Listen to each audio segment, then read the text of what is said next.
Food prices are rising. Gear costs more than ever. But prepping doesn't have to be expensive. You can build solid, useful preps for next to nothing, and many of these cost less than $1. Here are the cheapest preps you can start today that still make a real difference when things go wrong. Welcome to Prepper's Paradigm, your channel dedicated to practical prepping and disaster preparedness.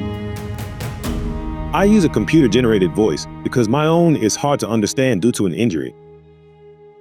In this video, we're looking at budget prepping strategies you can start right now, even if you're short on cash. These preps are simple, affordable, and effective. Whether you're just getting started or want to plug a few gaps, this list will help. Water storage is one of the most important parts of prepping, and it's also one of the cheapest to get started with. You don't need expensive containers or filtration systems right away. Start by saving and cleaning out used 2-liter soda bottles, juice jugs, or other food-safe plastic containers. These are free, durable, and easy to stack. Wash them thoroughly with warm, soapy water, then sanitize with a mild bleach solution before filling them with tap water. To keep stored water safe for the long term, you can add unscented household bleach. But not all bleach is the same. Regular bleach contains about 5.25 to 6% sodium hypochlorite. The concentrated kind, often labeled splashless, contains around 8.25%. For regular strength bleach, use 8 drops per gallon. If you're using the concentrated stuff, reduce it to 6 drops per gallon. Always double-check the label before you use it, and make sure it's unscented with no added cleaners. Label each container with the date you filled it, and aim to rotate your stored water every 6 months. Even just a gallon or 2 per week adds up quickly. Clean water is one of the most basic needs in any emergency, and it's one of the cheapest preps you can start building today. Food is one of the easiest areas to overspend in, but it's also where you can make the biggest impact with a tight budget. Start by focusing on staple foods that store well and give you the most calories for the lowest cost. Dry beans, white rice, pasta, oats, and flour are all still affordable in most stores, especially when bought in bulk or on sale. Just 1 or 2 extra bags added to your weekly shopping can slowly build up a useful stockpile. Canned goods are another smart buy. Vegetables, soups, beans, and tuna all last for years and can often be found for $1 or less, especially at discount stores or during sales. Don't overlook salt and basic seasonings. They're cheap now, but without them, even a well-stocked pantry will feel bare. If you're just starting out, don't get overwhelmed by quantity. Start with what you eat already, store what lasts, and build it up 1 can or bag at a time. Fire can mean light, cooking ability, and the start of warmth when everything else fails, and you don't need fancy gear to make it happen. One of the cheapest and most reliable fire starters is a cotton ball soaked in petroleum jelly.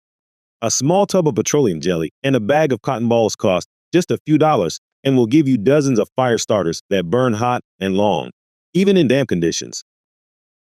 You can also save dryer lint, paper 8 cartons, and toilet paper rolls. These make great kindling and cost nothing. Keep a small kit of fire starting materials in your bug-out bag and another at home. When it comes to lighting, tea lights and emergency candles are still a solid option. They're inexpensive, store easily, and work well in short-term power outages. Just remember to place them on a stable, fireproof surface and never leave them unattended.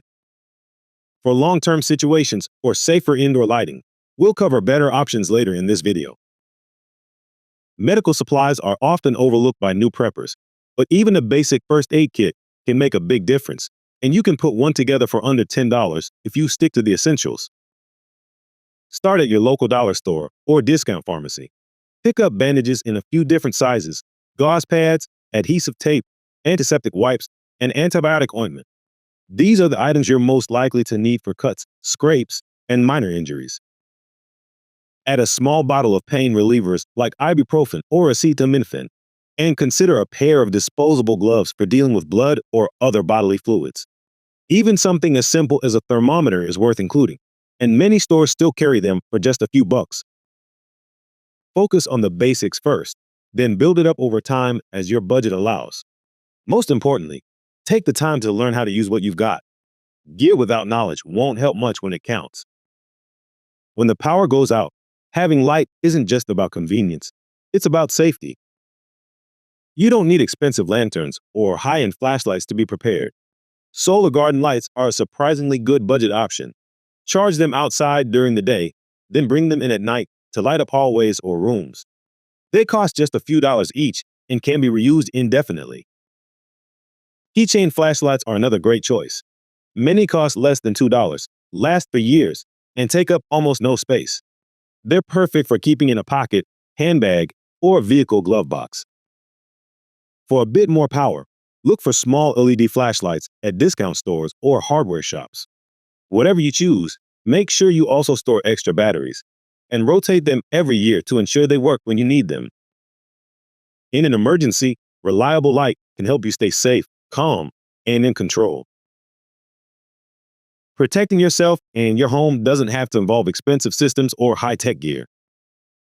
Start with simple upgrades that cost just a few dollars, but can slow down an intruder and give you more time to react.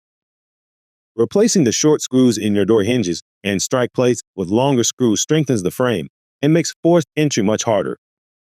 A solid wooden stick or crowbar placed in the track of a sliding door or window can prevent it from being opened from the outside. Motion sensor solar lights placed around the entry points are another inexpensive deterrent. Most criminals prefer to work in the dark. Even something as basic as a loud whistle can alert neighbors or scare off someone trying to get in. The goal here isn't to build a fortress, but to create enough resistance and noise to make your home a less appealing target. Some of the most valuable preps don't cost anything at all. Learning skills now means you can rely less on gear later. Basic knot tying, for example, can help you secure shelter, repair gear, or improvise tools in the field. You can learn these skills for free through online videos, such as on this channel, or by borrowing books from your local library. Bushcraft techniques, such as finding and purifying water or identifying edible plants, can also be learned at no cost if you're willing to put in the time. First aid knowledge is another must-have. Even if you already own a first aid kit, it's your ability to use it that matters most. Practice these skills regularly until they become second nature. Gear can break or be lost, but once you've mastered a skill, you carry it with you everywhere.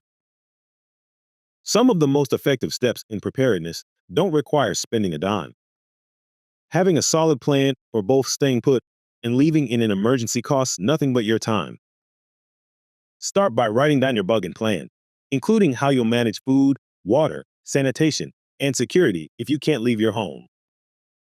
Then outline a bug-out plan that covers where you'll go, how you'll get there, and what you'll take. Include alternative routes and backup destinations in case your first choice isn't safe. Keep a list of important contacts on paper, not just in your phone, so you can still reach people if electronics fail. Pull all of this together into a simple prepping binder or notebook.